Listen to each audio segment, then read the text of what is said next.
వ్యవసాయంలో పనిచేసిన చేతులు ప్రపంచంలో ఎక్కడికి వెళ్ళినా ఎటువంటి పనినైనా ప్రశాంతంగా చేయగలుగుతాయి.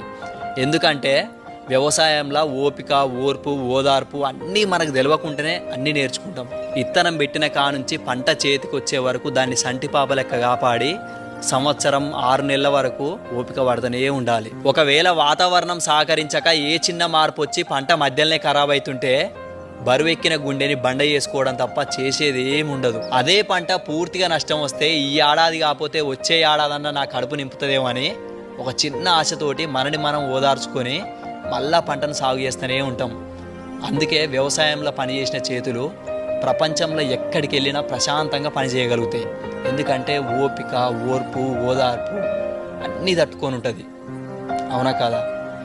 జై జవాన్, జై కిసాన్.